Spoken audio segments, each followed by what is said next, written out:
मुलीचा फोन होता. ज्योती जोशी. ही ज्योती जोशी कोण? सरळ तिला फोन लावून विचारलेलंच बरं.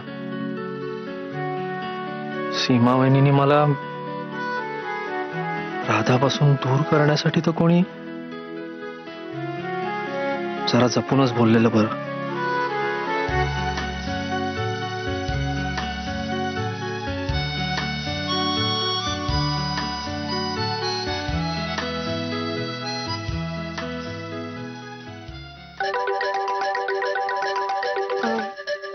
तुम्ही ना काउंटर नंबर 10 वर जा. ओके.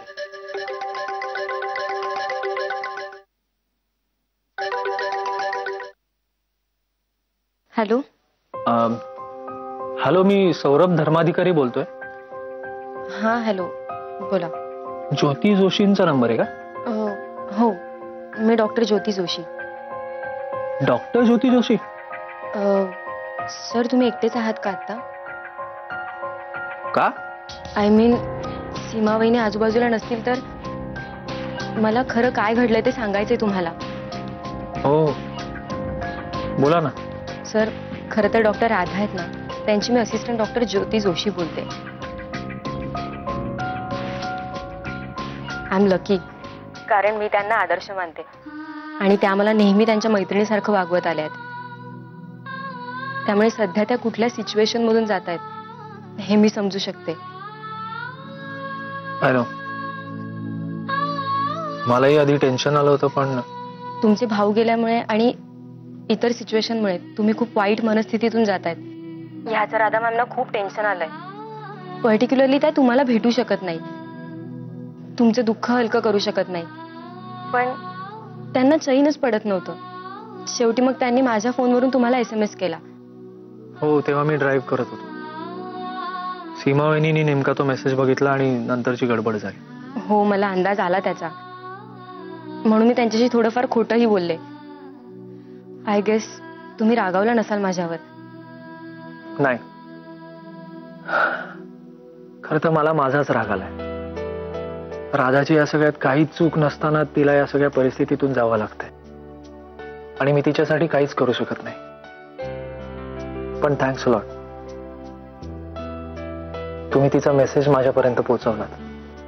सर माझी एक रिक्वेस्ट आहे तुम्हाला, तुम्ही प्लीज राधा मॅमशी बोला. त्यांना असं टेन्शन मध्ये नाही बघवत. त्या दाखवत नसल्या तरी त्या खूप टेन्शन मध्ये आहेत. Please sir.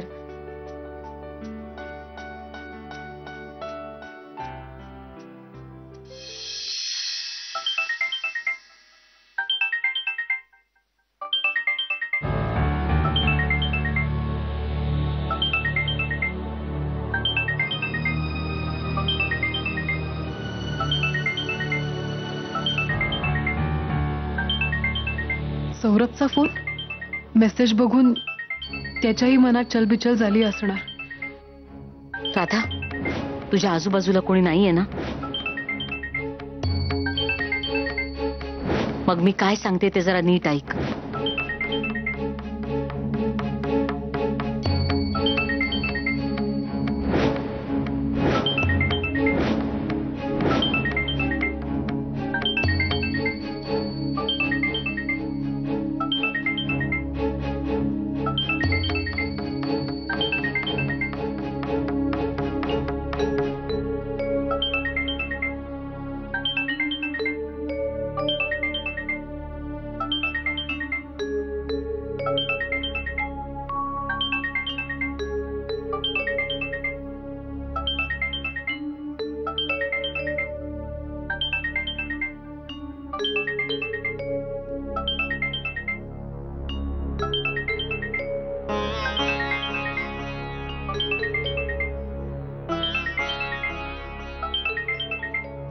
आता हे असंच वाढत राहणार नाही.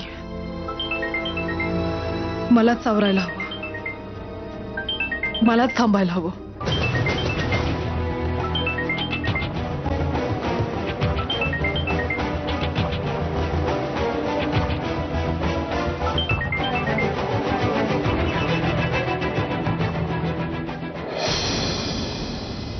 राधा, अगं आवरलं की नाही तू?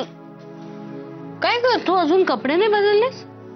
मॅम काय झालं बोल ना. तुम्ही जे सजेस्ट केलं मी त्याच्यावर विचार केला हा आणि मला पटलंय ते. मी येते तुमच्या बरोबर अमेरिकेला. खरंच मनापासून पटलं तुला. हो, हो. मी जर इथे राहिले तर सौरभशी बोलण्याचा त्याला भेटण्याचा मोह होईल. मी जर इथून लांबच गेले तर ती शक्यताच नाहीशी होणार ना. माझ्या मोहपायी जर सीमावहिनींची प्रकृती ढासळली तर मी कायमची अपराधी होईल. मी मी मी येते तुमच्या बरोबर. Good, very good. मला फक्त काही गोष्टी मार्गी लावायच्या आहेत. मला 1 महिना द्या. Yes of course. अगं आपण उद्या थोडंच निघालो अमेरिकेला. तुझी सगळी तयारी करायला तेवढा वेळ लागेलच ना. ओके, पण म्हणजे साधारण महिन्याभराने आपण अमेरिकेला जातोय हे नक्की आहे. येस. गुड. माझ्या राधाला सुबुद्धी दिल्याबद्दल थँक्यू भगवान. जेवण गरम करते मी. Radha Maori Radha, Radha Maori Radha.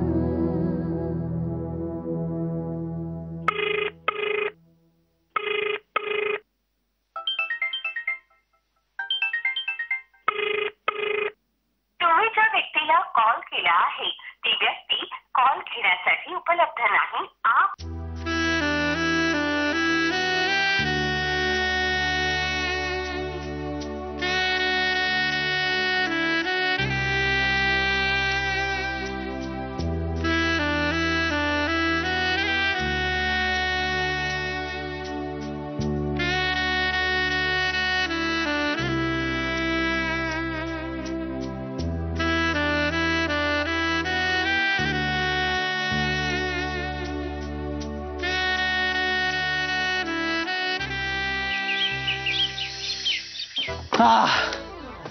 Rehearsal इतकी क्लास झाली आहे ना जीजू. आमच्या अख्ख्या ग्रुपचं ट्युनिंग फॅन्टॅस्टिक झालेलं आहे. नवीन नवीन गोष्टी ट्राय करतोय. त्या रेवती इनामदारला इम्प्रेस करायचंय ना. कोण रेवती इनामदार रे? कोण ही रेवती इनामदार? तुला माहित नाही? सॉलिड फेमस आहे ती. रेवती म्युझिक कंपनीची मालकीण. ती आमचा शो बघायला येणार आहे. का? कशासाठी? कशासाठी म्हणजे आमचं काम तिला आवडलं ना तर आमच्या बरोबर अल्बम काढायचा आहे तिला. अल्बम काढणार आहेत? ही चांगली बातमी आहे सौरभ. हो. उत्तम. अशीच प्रगती कर. सीमा कशी आहे? म्हणजे तिला काही दगदग वगैरे नाही झाली? हा, थोडा थकवा होता पण फ्रेश वाटलं तिला. सगळ्यांमध्ये मिसळली. आमचा शो बघितला. खूप एन्जॉय केलं तिने. आता मी तर ठरवलंय तिला रोज कुठे ना कुठेतरी घेऊन जायचं. ऍटलीस्ट एखादा लॉंग ड्राईव्ह तरी. तिलाही जरा ब्रेक मिळतो ना. हा, असाच कर. काय घरवण्णा, माणसाचा मन चांगला राहिला ना सगळे आजार लवकर बरे होतात. बरोबर. असाच कर. काय घरवण्णा? मी काय म्हणतो आपण मार्कंड दादाला फोनच करूया का? नाही तर नाही, नको नको.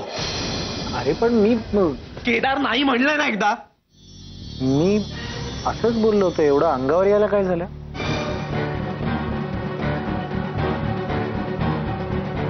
नाही म्हणजे तू मार्कंड दादाला फोन केलास, त्याची काहीतरी भानगड कळली तर सीमा वहिनीला धक्का सहन नाही होणार ना. आता कुठे ती बरी होतीये. काय घरवण्णा, म्हणजे असा त्याने फोन केला आणि कळला तर मग मी तुला हात जोडतो बाबा, तू असं काय करू नकोस. अरे हात जोडायची काही गरज नाही रे. सध्या आपण फक्त सीमाचाच विचार करायला हवा. दुसऱ्या कोणत्याही गोष्टीची आता चर्चा नको. ठीक आहे.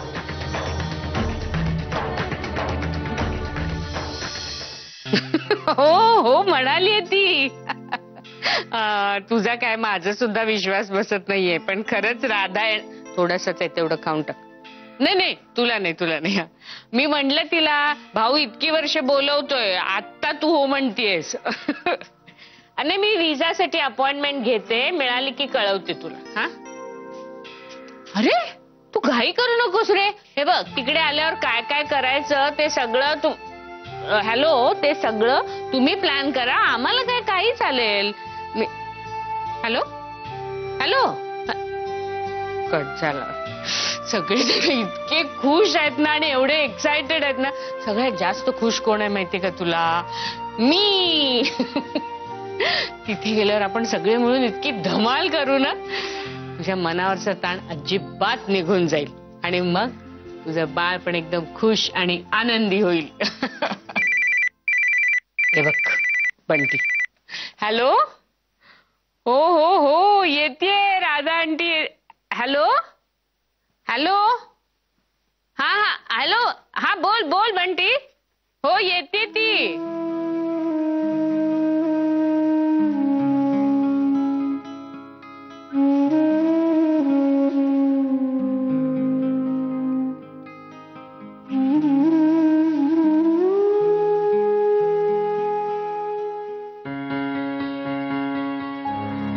अरे खारू, तुला चहा करून आणून सांगितलं ना रे. काय केलंस तू? फोन कोणाला लावतोयस? अरे त्या राणी दीक्षितला फोन करतोय, ते उचलतच नाहीये. अरे तिनं तुला फोन करू नका म्हणून सांगितलं होतं ना. हो रे, पण तिने सांगितल्याशिवाय आपल्याला मार्कंडचा ठाव ठिकाणा कसं कळणार? त्यात त्याचा फोन सुद्धा गेल्या कित्येक दिवसापासून लागत नाहीये, स्विच ऑफ येतोय. काळजी वाटते रे, म्हणून तिला फोन केला. कशाला करायचा? मरू दे रे त्याला. त्याला कुठे काळजी वाटते सीमाची? मग मरू दे तो. काही फोन बिन करून त्याचा ठाव ठिकाणा घ्यायची गरज नाहीये. आणि बघितलंस की नाही, त्या बाईने जन्माची अद्दल घडवली त्याला. कळलं काय बाबा, इथं जे पेरायचं तेच उगवणार. कळलं की नाही? आता भोग म्हणाव कर्माची फळं. अरे हो, पण आपला पोरगा आहे, त्याला शोधायला नको? अरे कशासाठी घ्यायचा आहे तो? मरू दे ना त्याला. कोण आपले कोण परके कळू दे त्याला, बरोबर येईल मग तो. अरे पण दुसऱ्या बाजूने विचार करून बघ ना. या घटनेमुळे सर्वप्रथम काय झालं असेल? काय? सीमाची किंमत कळली असेल त्याला. ती तर कळायलाच हवी. ती तर कळायलाच हवी. पण ठोंब्याला अजून काही कळलेलं दिसत नाहीये. नाही कळलं असं देवाना आला असता नाक घासत भीक मागायला तिच्या समोर. अरे त्याला लाज वाटत असेल तिच्या समोर येण्याची. कोणत्या तोंडाने येणार तिच्या समोर? हे बघ, आपण त्याला शोधला, त्याला इथे आणला, हा त्याला धीर दिला, तर तोही हिंमत करेल ना तिच्या समोर येण्याची, तिची माफी मागायची. आणि मार्कंडचं परत इथे येणं म्हणजे सीमाचं वटलेलं आयुष्य बहरणं. एक विचार कर, मार्कंड इथे आला, सीमा बरोबर राहायला लागला, त्या घराचं नंदनवन व्हायला वेळ लागणार नाही.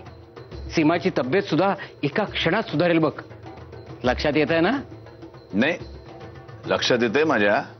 आणखीन एक गोष्ट महत्वाची, मार्कंड इथे यावा ही कदाचित नियतीचीच योजना असेल आणि म्हणूनच राणीने त्याला हाकलला असेल. ठीक आहे, शोधू आपण त्याला. पण शोधून सापडल्यानंतर चांगला जाब विचारणार आहे, 100 फटके मारणार आहे कुल्ल्यावरती. अरे बापरे, हे दोघं मार्कंडचा शोध घ्यायला लागले तर लय मोठा गजब होईल. काय करू? यांच्या डोक्यातून हे कसा काढू? देवा, काहीतरी करायला पाहिजे.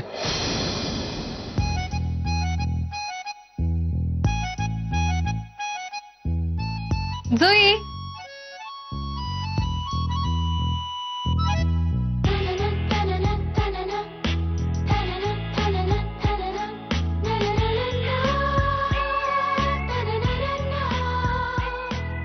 कोणाच्या तरी गालांच्या पुऱ्या फुगलेल्या दिसत आहेत. ए जुई, कशी आहेस तू? अरे बापरे, कोणीतरी खूपच रुसलंय. पण काय झालं, मला सांगशील तरी का? मला मग तुझ्या इथून इथे परत का घेऊन आले? ते इथून असताना मी खूप रडली. अरे बापरे, असं झालं का? कोण घेऊन आलं? आपण ना त्याला चांगली शिक्षा देऊ. आमच्या जुईला असं रडवतात का? पण तू त्याला आणूच कसं दिलंस? अरे बापरे, म्हणजे माझंच चुकलं नाही का? सॉरी, कान पकडते.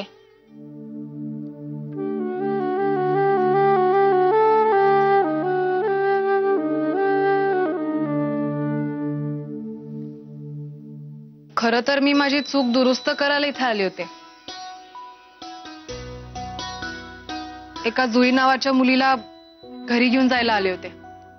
पण ठीक आहे, ती जर रुसली असेल तर तिच्या मैत्रिणीला घेऊन जाते. तू कोणाला म्हणजे कोणालाच नेऊ नको, तू फक्त मलाच ने. हो ग राणी, तुलाच नेणार आहे मी. चल बॅग भरायची. चल ये. मी ना तुझ्यासाठी आता नवीन स्टोरी बुक्स आणणार आहे, नवीन खेळणी आणणार आहे. तुला आवडतात ना? हो. अरे ज्योती, तू आलीस सुद्धा? हो, माझ्या आत्याची एक जुनी जागा बँड्राला होती. तुम्हाला बँड्रालाच जागा हवी होती ना? हो. तुमची इच्छाशक्ती दांडगी हा मॅम. बरोबर बँड्रालाच जागा मिळाली. बरं, मी साफसफाई करून ठेवली आहे. ही किल्ली. Thank you so much Jyoti. Please ma'am, असं नका म्हणू. मला तुमच्यासाठी काहीतरी करायला मिळतंय, हेच माझ्यासाठी खूप आहे. तुम्ही फक्त एक डॉक्टर म्हणून नाही, तर एक माणूस म्हणून देखील खूप ग्रेट आहात. बरं, जुईची देखभाल करण्यासाठी मावशी हव्या होत्या असं मागेच म्हणाला होतात तुम्ही. हो. या आपल्या हॉस्पिटलच्या मावशी. हो, मी ओळखते यांना. मी मागेच यांच्या कानावर घातलं होतं. त्या म्हणाल्या सध्या मीच येते, मग पुढे बघू. ग्रेट, छान झालं. मग आपण परस्पर तिथेच जाऊ. सई मॅमना पण तसं कळवते मी. तू येतेस ना? नाही मॅम, मी हॉस्पिटलला जाते. बरं ठीक आहे, मी ड्रॉप करते तुला. चल. ओके, चला. मी घेते. चलो.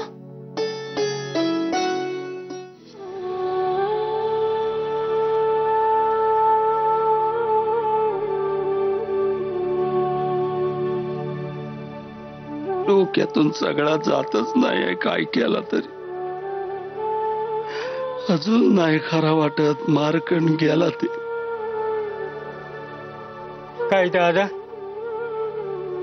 जीवाला लई वाईट वाटतंय वय. कळलं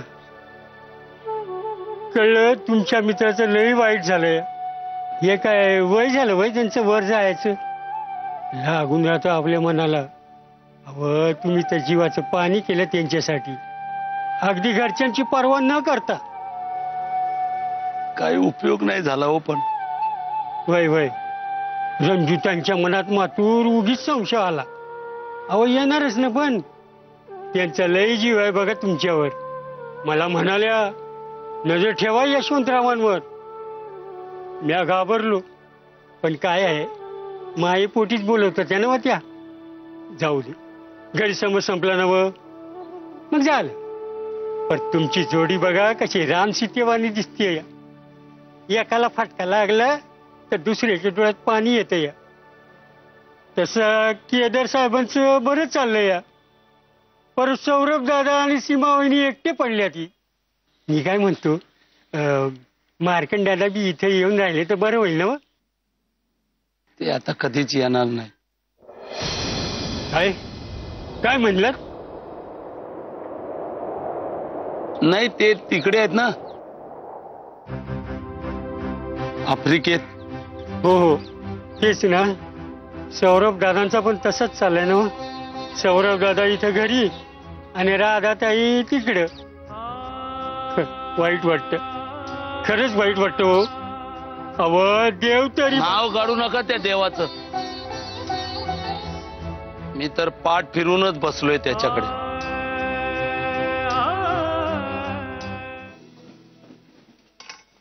काय ग गार्गी, काय शोधतेस तू? काय नाही हो, यांनी माझ्यासाठी काल पेस्ट्रीज आणल्या होता ना, त्या शोधते. अगं ती एकच पेस्ट्री उरली होती ना, मी सगळ्यांना वाटून दिली. यश, रंजू, सौरभ, घारू अण्णा. आपल्याकडे काय आहे, एक तीळ 7 जणांमध्ये वाटून खाण्याची पद्धत आहे. पण सीमा वहिनी अहो, यांनी त्या पेस्ट्रीज माझ्यासाठी आणल्या होत्या. मला खूप गोड खावंसं वाटतंय ना, म्हणून अहो. हे तुझं माझं करायचं नाही या घरात. खाण्याच्या बाबतीत तर नाहीच नाही.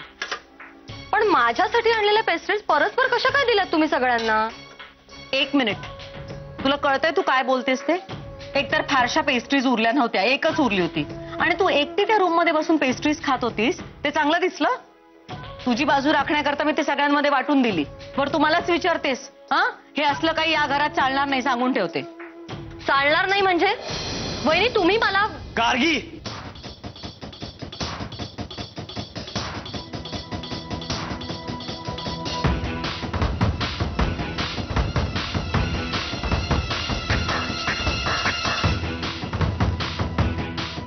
काय प्रॉब्लेम आहे? हा पेस्ट्रीजच हव्यात ना तुला? चांगला एक डबा भरून आणून देतो. हा तुझ्या रूम मध्ये बस आणि खा त्या सगळ्या. सीमा वहिनीवर आवाज चढवायचा नाही. जा रूम मध्ये. खरंच आणून देणार हिला एवढ्या डबाभर पेस्ट्रीज आणून देतो. काही गरज नाही तिचे लाड करण्याची. काय पद्धत झाली का बोलण्याची? आम्ही काय पेस्ट्रीज कधी पाहिल्या नाहीयेत. वेडेपणा सगळा. जाऊ दे, तिचा स्वभावच येतो. पण आपण ना खरंच आता पार्टी करूया. पेस्ट्रीज आणू, आईस्क्रीम आणू, फुल मजा. आणि हिला नको बोलवायला. अरे पण पार्टी कशाबद्दल? उगीच उगीच. एक मिनिट, नमस्कार करतो. अरे काय? अगं आज त्या रेवती म्युझिक कंपनीची रेवती इनामदार येणार आहे आमचा शो बघायला. आणि तिला जर परफॉर्मन्स आवडला तर आमच्या बरोबर अल्बम करणार. वा मस्त, फार छान बातमी दिलीस सौरभ. आता तुझी गाडी ना सुसाट धावणार आहे. खूप मोठा हो, यशस्वी हो. थँक्यू. येऊ मी? सांभाळून जा. हो. आणि हो, सांभाळून राहा त्या रियापासनं सुद्धा. काय यार सीमा वहिनी. चल बाय.